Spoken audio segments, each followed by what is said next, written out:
Welcome back to Real Phonies, where we take a love for movies and television and combine it with very little knowledge about movies and television. I'm your host, Christian. Joined with me, as always, are my co-hosts, Joseph. Yellow. And Jehu. Big week in the movie industry this week. It was CinemaCon, I think. I don't know what the name of it was. It's that thing where movie theaters go to Vegas and they see posters and trailers, and we don't get to see any of it. So a lot of news came out, but it's that thing where Olivia Wilde gets served subpoenas on stage. Dude, incredible. Yeah, that is some straight up like soap opera bullshit you would not believe in real life, except it happened in real life. I hope that guy got paid so much money because his balls are so damn big. So there were a couple trailers that came out that we did get to see, and we'll get to those. Well, one thing I wanted to talk about very briefly to start off with was an accident happened this week. There's been a rumor for a while that there was a new Star Wars thing called Tales of the Jedi, but we had no information about it until the official Star Wars Twitter account tweeted out the schedule for Star Wars Celebration and included a panel about it and told us everything. And then they deleted the tweet, which is Tales of the Jedi is a animated anthology, kind of like Star Wars Visions, but this one I don't think is made by anime companies. Following Jedi, debuting on Disney Plus, I believe later this year, and supposedly this is a Filoni thing. He's never really, Clone Wars is kind of like Jedi stories, but they're mostly war stories, I feel like. So it'll be interesting to see his like actual Jedi versions, but I'm excited for this. I'm also excited for this. Star Wars animation is really where it's at with Star Wars for me, and I really enjoyed the anthology thing with the Visions. So I hope this is as good as that. Even the ones that weren't great on that, I still enjoyed giving it a try. Look, I'm always down for more animation things. It feels it I don't know if this is true because Dave Filoni's got more of the all of his projects have been more of that kind of cell shaded 3D animation, but this does feel like a call and response, and now like we're gonna have to have a duel between the anime Star Wars and American animated Star Wars. Mm-hmm. See, I thought that same thing, but not about that. I thought that about the OG Clone Wars cartoons, which it should be that in the new Clone Wars cartoons, but I don't feel that way. Can we make those canon again? Those were so fucking good. They're back on Disney Plus, but I don't think they're canon. Bummer. Dude, they're so close to being canon. Yeah, I think they could change like couple lines of dialogue and make them canon. Yeah, I think the problem is Anakin meets Grievous, right? In it, am I wrong about that? Maybe that is the problem. Maybe you're right. What fucking hoops they had to jump through for 7 seasons of Clone Wars to make sure Anakin never met that guy.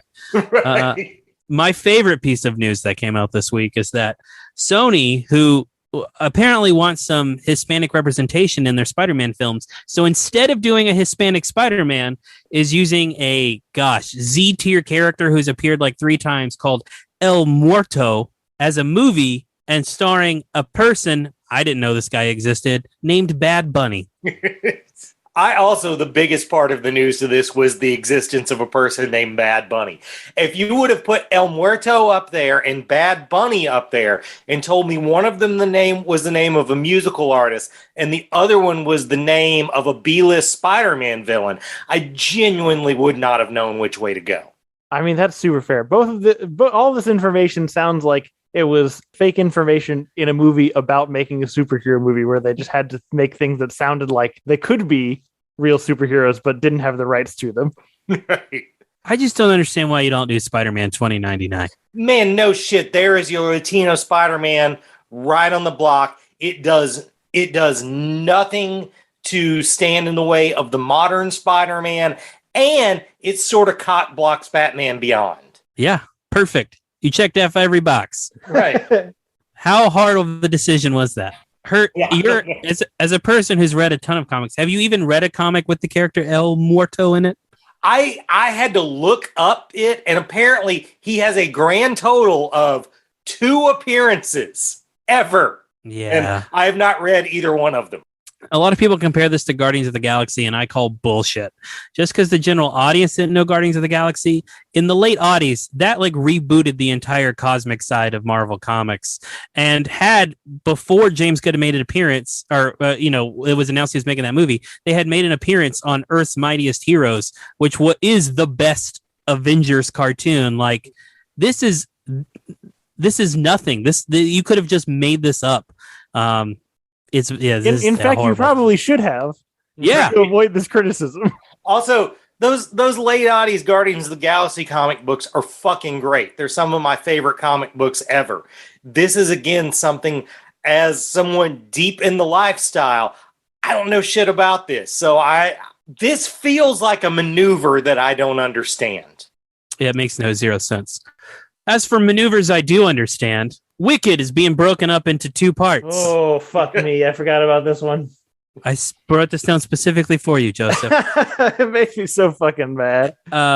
I mean, this makes sense, I think, but also all the Does good it, parts though? of Wicked. All the good parts are in the first half. Well, here's the thing. Well, like all musicals, that's not probably true, but most musicals are not all killer, no filler. You know what I'm saying? I can't remember how long like the runtime for Wicked is. I'm sure it's probably close to 3 hours. First off, all movies we watch now that come out in theaters that people like are 3 hours long. I don't fucking get it, but that's a whole fucking thing. So you could probably use the whole damn musical, but there's like definitely songs and parts of the story that you could leave out and keep the appealing parts intact. I hate this. I hate this so much. We talk all the time about things that we would remove from history to avoid the after impacts. We will never, ever escape the impacts of the Deathly Hallows Part 1 and 2. Right? Yeah. That's true. Why make money once when you can do it twice? Exactly. Fuck me. Yeah, I mean, also, with something like Deathly Hallows, though, they knew that was going to make money. This is a pretty big gamble on something they're not positive is going to kill. That's a good point, actually. I think the first one will. I think the first one will kill. I don't know about the second one. It just depends on how good it is. Right. Just imagine ending your movie with. If they're smart, they wouldn't. But if they're also, it would also be insane not to end that movie with Defying Gravity. You got to end on Defying Gravity. But also, like after that, who fucking gives a shit? You know? Oh yeah, for sure. You got everything you came for. Why would I pay price of admission twice? Imagine being like a whole nother movie after Iron Man died at Endgame. like what are we doing here?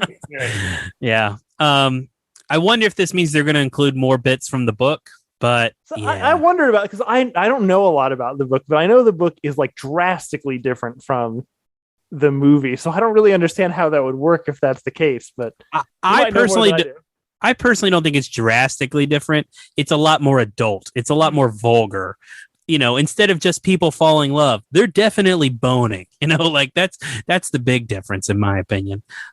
But we can move on. Yeah, you know, Wicked. I guess I'll do these 2 and then we can wrap up with trailers.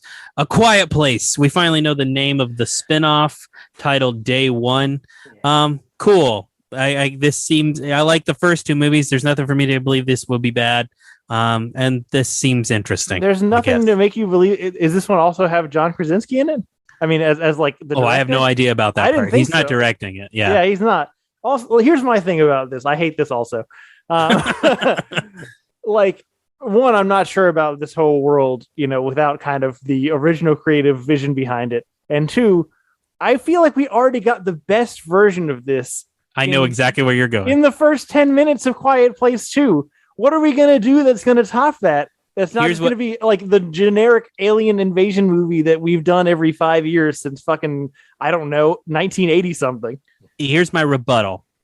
If you got balls, you make it a found footage movie. And it's not that you're fighting the first 10 minutes of A Quiet Place 2. It's that you're making the quasi sequel to Cloverfield. I mean, look, you know, I'm a sucker for Cloverfield, but there was that like thing. You guys remember when in Cloverfield they're on the bridge and there's the other guy with the camera, and we all thought they were going to make a movie about that guy. Right. That's what this movie should be. I like this idea. Just go like fucking totally different and try to make a good found footage movie in this universe. I mean, it has been long enough. There hasn't been a big attempt at one for a while. I think, you know, they've stopped being sort of the ass end of every joke. So, you know, maybe you could. The irony is, if they hadn't done that whole Cloverfield Paradox movie, you totally could have just done Cloverfield, but you just killed all of your goodwill towards that franchise with that movie. Yeah, that movie sucks so bad. So bad. Yeah, I'm a sucker for that genre, I guess. Why did you say it like that? Yeah, because I don't think it is a genre. I think it's just a crappy way to make movies, but they're fun to me. And to your point, you're not going to do better than the first 10 minutes of A Quiet Place 2. So just do something totally unexpected and try to reinvent this, style of filmmaking that's really only worked twice ever. Also, a piece of news that I greatly enjoy, mostly because of the way I wrote it, which is Brie Larson joins Fast X. Justin Lin leaves. There's no way they're calling it Fast X. Is that what they're calling it? 100%. And I wonder if there's no irony in that Vin Diesel was also in a series of movies called Triple X. I'm sure maybe that's what Justin Lin left over. What if he's been undercover the whole time? Right, that's the big reveal in Fast X is like 2/3 of the way through the movie. He puts on the jacket and is like, yeah, this has been me the whole time. Vin Diesel I hope 100% seems like the kind of guy who would think that would blow people's minds. 100%. I haven't seen enough dialogue that Vin Diesel is in movies that star X, so I'm contributing it to the internet. It's a dumb fucking name. Congrats to Brie Larson. Also, probably more congrats to Justin Lin for getting out. I really wonder, because that guy has been a soldier in this franchise. I really wonder what was the breaking point. It has to be something to do with that Rock feud. Did you see there was a clip on Vin Diesel's Instagram where he's like, do you think it's the best one yet? And Justin's like, yeah, I feel it in my soul. It looks like he's been kidnapped. No. Just the pain in his eyes. This was like 2 days before he quit. That's how all videos with Vin Diesel seem like they go. It definitely there's definitely cult vibes. Yeah. Like, man, what could have made him walk? Are they going to do something disrespectful about Paul Walker? Like, there has to be a big breaking point for him to have walked out of this. My mind is abuzz with, I want to see the movie about what made Justin Lin walk. That's the entertaining movie. Oh, God, you are so right. In 10 years, there's going to be a movie about the making of these movies and like Vin Diesel versus The Rock versus Tyrese, Justin Lin. Like it's going to happen and probably more interesting. Probably way more interesting. All right, couple of trailers to finish us off. I have one non-trailer thing that I want to insert here. Let's go for it. Breaking news from one of our loyal listeners, Susie, that's just important to me and my soul and I don't know. I feel like we talked recently, I don't remember which episode, but maybe just many episodes about how, the world as a whole may not be moving forward in what we consider a positive direction, which is always kind of a bummer to think about. Right. That the timeline of history is not always self-correcting to a good direction. But, there are still some good things in this world. And the main one is that James Corden is leaving late night TV. Oh, amen. There is justice in the universe. It's not all bad. But not for another year and a half, though. Yeah, well, man, I didn't know about that, but God, this must be really a celebration day for you. It sure is. Oh man, let's kick that guy back to England. I hate him so much. And I wanted to include that on this episode, so thank you for doing it. I totally forgot about it, but yeah, it's the only thing I cared about. It can't get worse. That's all I'll say. I don't think I ever would have liked James Corden just because his existence means that Craig Ferguson was over, but man, I feel like he did nothing to ingratiate himself to me after that great offense that the initial offense. Which, if you guys are bored, log on to YouTube and watch some old Craig Ferguson clips because they're amazing. Do that all the time. Yeah, they're incredible. I don't know that it would fly in today's world, but they're great. Did anyone watch the new Jurassic World Dominion trailer? I did. Yes. The only thing I know now that I didn't know before is that Blue had a baby, and this movie is about saving that baby, I think. Right. I don't know when these movies just turned into all the scenes are Chris Pratt like crouching down, putting his hands out at dinosaurs. That seems like it's at least a third of the movie now. Somebody must love that because they definitely play that up. Yeah. There's a lot of his palm Man, if I had to boil this down to one scene, and I know it's probably not intended to be making fun of itself, but God, does it just land like completely owning itself when Jeff Goldblum says, "You made a promise to a dinosaur." Yeah. I mean, it really does it just puts a fork in how far this is from the first one. 100%. The first one, which was a completely plausible, fun thriller, everything cause and effect, everything made sense. And now we've done like 3 movies that are basically about the friendship between a guy and a heartless predator. Yeah. I don't know. I've never really bought that relationship that these movies seem to be built on. Maybe other people do. If you do have fun, I am gonna watch this. There's no way I'm not gonna go watch Sam Neill looking this fucking cool. I know, right? That's the only thing I took away. How are they hotter than they were like 25 years ago? It makes no sense. But all 3 of them, they're all hotter. And I agree. Totally. It's weird. Also, I have a feeling that they're gonna kill Elliot Sadler in this, and I will never forgive them for it. No.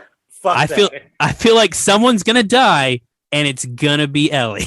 There's no way. That would be. Imagine killing off Ellie Sadler and replacing her with whatever fucking Bryce Dallas Howard's character is. Like, she's the new female face of this franchise. Yeah, it's fuck that. I don't want to go on the rabbit trail. It feels very similar to the plot of Jurassic Park 3 to me, which is the guys carrying around raptor eggs the whole time, and they're all being attacked because of the raptor eggs. Right. This one's just a hatched raptor. Right. But it's brought all of Sam America. Neill back. Yeah, but fucking, I don't know. I maybe I'm reading too much into it, but that feels like surface level comparison to me. Yeah. Second trailer I wanted to talk about. Mostly because Hurt was just so fucking right. Fucking Rescue Rangers. The last time we talked about it, Hurt was like, this is the only time we'll get a Chippendales in a Chippendales. Not 5 seconds into this fucking trailer do we not get a fucking Chippendales reference. So good job to old J-Hugh. I mean, I've got to say, sometimes you make a derogatory sort of guess prediction about a movie, and when it comes true, it locks in what you disliked about it. But this was completely opposite. When they did that, I was like, hey, I'm okay with this movie. I'm ready to see this movie. I think it's made for us. Is that weird? Like, it's absolutely made for us, and that's probably a little weird, but I'm game for it. Yeah, it's not that much different than anything else. Most of the stuff made for us is children's shit. Sure, why not? I don't feel like this is made for children, though. No, I'm saying a lot. Most of the stuff made for us is children's shit that has been staged for adults. Copy. Yeah. And I mean, look, it's dumb, but I like the Seth Rogen versus Seth Rogen bit. I thought that was funny. Right. This movie is going to be fucking weird, but I am really excited for it. There's just no way this movie won't be funny. Yeah. It's the people involved. This is going to be a fun movie. I don't know if there's anything in it that'll stick to the bones. I'm not saying it's going to be a classic, but that first viewing of it will be a good time. That's very accurate, because the first thing it reminds me of is also a Seth Rogen project, kind of on a similar line, is a Sausage Party. Mm-hmm. And I still don't. I don't know if you guys have seen Sausage Party. I have, unfortunately. I was about to say, I don't know that it's good, but it is an experience to watch it in a theater. It was particularly an experience to watch it in a packed theater. I'll never get over the food orgy. Oh my God. It was so much. It was very funny. I really enjoyed that bit. This movie, though, the trailer really elicits an emotion to me that I feel like I haven't experienced in a long time, which is kind of like, of course, Who Framed Roger Rabbit. Also, like Ace Ventura, like it's like this. It just feels like a style of comedy we don't really have anymore, and it's weird we're doing it in a Rescue Rangers movie. Right. But I'm really excited for it. That's pretty on the nose. It definitely is that sort of 90s wacky high concept comedy, which I'm into. That's fun. Why not? Sure. I'm just shocked Disney greenlit it. It blows my mind that they were like, this is the way we need to take this property forward. Right. This is our brand. Finally, the big news. Thor Love and Thunder finally released a trailer just like 90 days before release, maybe less. Yeah. We're real close to that movie coming out. This trailer fucking rocked. Yeah, I couldn't disagree with that at all. This is like the best trailer. I have no notes other than it's fucking cool. Everyone looks cool. Everyone is strangely hot in it, and I think Natalie Portman's going to kick some ass. Like, I was really impressed with the introduction of Mighty Thor there at the end. Great song selection. Not a song I would ever choose to listen to normally. Totally fucking works for a Thor movie. I'm not sure that I actually like the helmet. I'm not sold on the helmet yet, but we'll just see how that goes. I'm sold on it just because they did it. I mean, that's actually a good point. They just straight, because I mean, really one of the main selling points of Jane Foster's Thor is it was just such a cool fucking outfit. And they didn't really try to improve it. They're like, hey, we've got a good thing here. We're just going to put that out there. And, they very rarely try that. So I dig that. Do we think if Taika Waititi had done Thor 1, that Thor would have been in the helmet? Probably, yes. Man, don't you just want to live on the world where he'd been doing this from the beginning? Oh, yeah. I would not have had to sit through Thor the Dark World. I was about to say, I don't fucking hate original Thor. It's got its faults, but, I think the actual, like, structure of kind of the family narrative fits into Kenneth Branagh's Shakespearean background. It matches up pretty nicely. Thor to the Dark World is just fucking awful. I don't dislike either of them. I think they're both fine, but they definitely landed this property on the third one, and that's a weird place to land it on when most properties are wrapping up. So we saw Jane Foster, we saw Korg, we saw Valkyrie has a sort of desk job now. We didn't see. I just want to say that particular shot. I don't know, but just based on my internet experience, tells me that image is lesbian catnip. They didn't show him at all, but surely we're not going to do a whole Thor movie without Loki, right? There's no way. Yeah, I would be shocked. Yeah, it's hard to say much about this, except it was awesome. It has like a really cool sort of bright, shiny 80s vibe. Thor at one point seems like he's dressed like Kurt Russell in Big Trouble in Little China, which is a great choice. At another point, he kind of seems like he's dressed like the Thor from Adventures in Babysitting. These are just in jokes that are sitting right there for old Jehu. Yeah, I mean, this trailer is such a great trailer in that I have no idea what this movie is about. Yeah. But it looked gorgeous, and I just want to keep seeing more. It didn't give me any of the plot, and I'm really excited for it. Yeah, I mean, that's something you very rarely land these days, a really good trailer that doesn't tell you every fucking thing that happens in the trailer. For sure. In the movie. Good call. What's the over-under of how long the Guardians are in this movie? I'd say first half of the first act. 15, 20 minutes tops. Oh, wow. Yeah, that's way shorter than I think. What do you think? I'm going 45 minutes. All right, on. I was going to say about the first third of the movie is my guess. All right, well, that's the news. That's the news. We didn't talk about one really spicy little bit of news. Okay. There wasn't that much to the new Doctor Strange trailer, except for one bit that was awesome. Yeah, I mean, this is pretty spoiler heavy. Do we want to talk about? I mean, Marvel's released it, so they showed it in a trailer. It's not like they, it's a secret out there. But if you're worried about a very cool spoiler from Doctor Strange, stop listening now. Professor X is in his 90s cartoon chair. That's fucking great. Yeah, I think Marvel doesn't realize how fucking cool maybe the word is, but they've never had a stylized director. They've never had a director that just fucking goes for it, right? Like Sam Raimi does, right? And there are side by sides of you can look at Doctor Strange in the trailers of this versus him in Endgame and some of the color correction and stuff like that. Sam Raimi just doesn't give a fuck. He's just gonna make the coolest movie he can make. Right. And I think this is 100% a him decision. No, fuck it. We're gonna do a fucking cartoon chair. And people are gonna love it. I feel like we've placed such high expectations on Sam Raimi for this movie that it's almost impossible for him to deliver, but I'm also hopeful. I just don't think Kevin Feige would have done it by himself. I don't think the Russo brothers would have done it. I think it would have been the chair from the X-Men films, which would have been fine.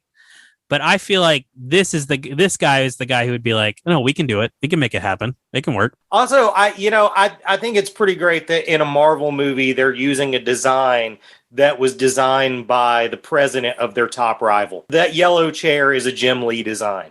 Interesting. I mean, also, let's not fool ourselves here. They're bringing X-Men 97 back. So, like... Oh, there's some synergy here, definitely. Yeah, they know what they're doing. Yeah.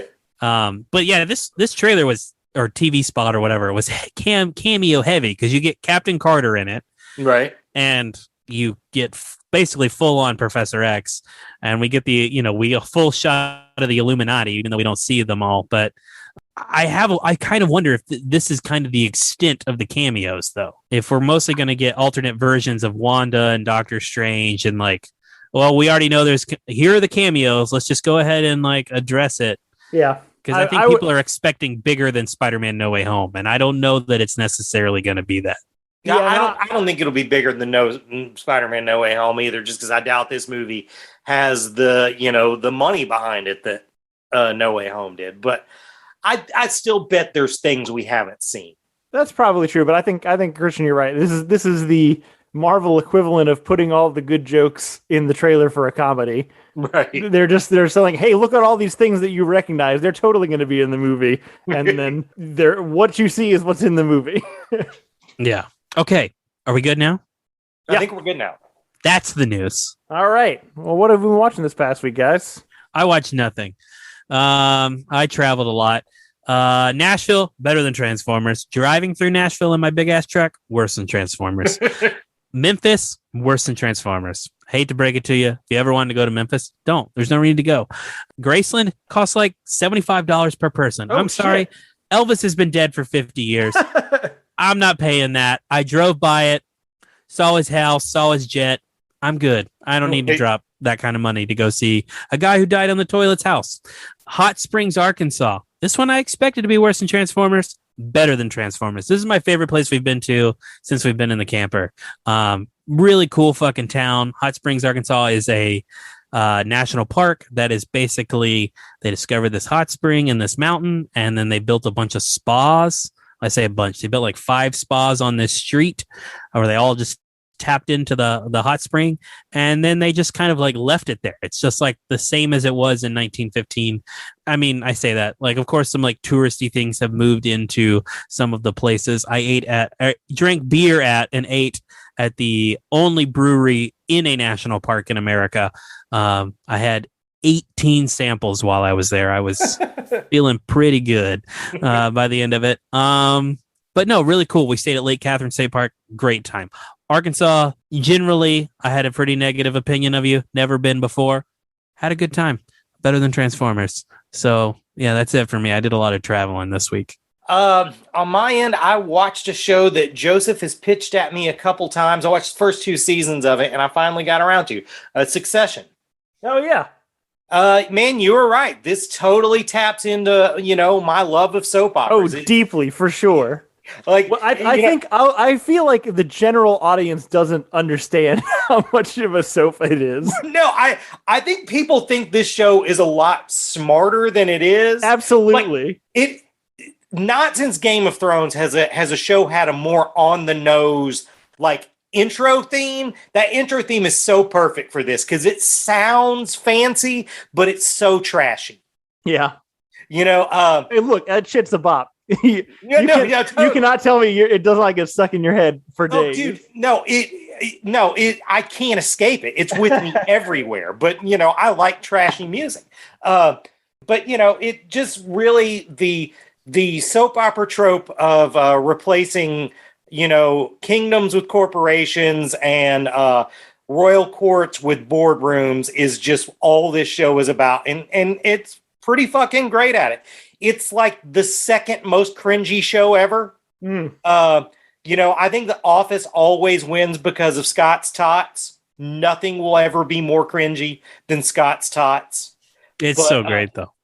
It is so great, but let me tell you something about Jehu. If you put Jehu in front of 2 buttons and put a gun to my head and said, you can push this one button and make the events of Scott's Tots happen to real people in real life, or push this other button and make Saws 1 through 3 happen to people in real life, I would push the Saw button and sleep fine at night. That's how much Scott's Tots upsets me. It's hard to watch. When I do an Office rewatch, I'll be honest, sometimes I skip it. Right. But this is a super, super fun, show. Joseph, I got to ask, who is your least favorite person on it? Because it has to be the same person, because the joy of liking anyone on this show is hating them.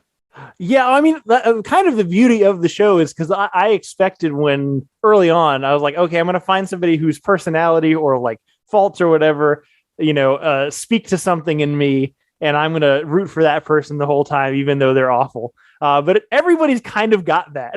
It's kind of the magic of the show. I see myself in every one of them. Right. I will say just my favorite character is fucking Tom. I just love Tom so much. Tom's my favorite too. Tom is so out of his depth. and when he meets fucking Greg, who's more out of his depth, instead of building a kinship, he just bullies him to death. It's outstanding. I love it. That's the most real life thing about this show. That's what real people are like. I mean, look, I'm a believer that like I genuinely believe Cousin Greg is like one of the best characters committed to anything totally. in like several decades. But he's totally a character. I don't know, like Tom. I just love all of his dumb, weird internal conflicts. Well, now let me ask you this. Have you watched its redneck cousin, The Righteous Gemstones? No, I haven't. I need to, because I love everyone in it. I don't know how I haven't watched it. It is so fucking good. Me and Sarah have watched the first season of that as well. It's fucking great. It's essentially the exact same premise, except for instead of a corporation, it's a mega church. It's a Danny McBride thing. The standout star of the show, I can't think of her name right now, but the lady who plays his sister, she is just so exceptionally dumb in every situation. It's just a joy to watch. And of course, Wally Goggs is in it, and anything Wally Goggs is in, he steals the fucking show. I do love Wally Goggs. I think the main difference between it and Secession is, you'll see these little glimpses of competence in the characters and think, oh, this character is going to make it happen. And then it goes away. With these guys, it's more like emotional. It's more like, he's finally going to show us that he's a good guy. And then it just goes away. But highly recommended as well. Both these shows better than Transformers. Cool. Is that it? That's all I got. All right. I don't think I've been watching that much either. Mostly anime things and ignoring things that I should be watching, like Atlanta. And didn't Barry just start coming out again? Barry just started again, yeah. I need to start watching Barry again too. Just as far as like recent releases, this season has not been like the best, but I feel like in general, comedy anime is a tough bridge to gap. Or is that right? Is that the correct expression? I don't know. I understood what you meant. You know what I mean. Yeah. And I don't know if that's just because like humor styles are different, or just a lot of them are not good, but a lot of them are not good. A lot of the ones that are labeled as comedies that you will find will not make you laugh. So I will say that this season has two ones that absolutely will, which is Kaguya-sama Love is War, which takes the bent of a battle anime, and instead of doing actual fights, it's all mind fights about people trying to force other people to admit their feelings for one another, which is, it's very funny. It's very goofy. They had a whole episode about read receipts or read receipts on phones. It's great shit. And then the new series that just came out this spring is called Spy Family, which is about a family in like, it looks like kind of a pseudo Cold War Germany, East Germany, West Germany, where they're a fake family. The dad is a spy, the mom is an assassin, who they don't know each other are what they are, and then the daughter is a telepath. And that's the show, and they just mine a lot of humor out of it, and it's excellently animated. So those are the two best shows that are out this season. But yeah, that's it for me. You know what I like, Joseph? You've gotten off your whole American masterpiece. I'm going to say something smart every time we come on, and you just do anime, and I like that. I'm so glad. Yeah. I'm here to please. So next week, do we want to finish up Moon Knight? Because I think the 6th episode's coming out. Moon Knigget. Yep, Moon Knigget. Moon Knigget. That sounds like it could be misinterpreted. But yeah, I think Moon Knight next week, and then maybe the next week after that, Multiverse of Madness, if Christian can get out to see it. I will make time. We will see. Right. Well, look at us. We have a plan. I'm so proud of us. So thank you, everybody, for listening. Please rate, subscribe, tell your friends about the podcast. If you want to get in touch with us, tell us what you think about all the news about Olivia Wilde getting served. You can reach us at realphonies@gmail.com. On Instagram and Facebook at Real Phonies. I don't know. I did those wrong. We're on Real Phonies everywhere. Thanks to Zach Evans for art and Brian Velasquez for our theme. We'll see you guys later. Later.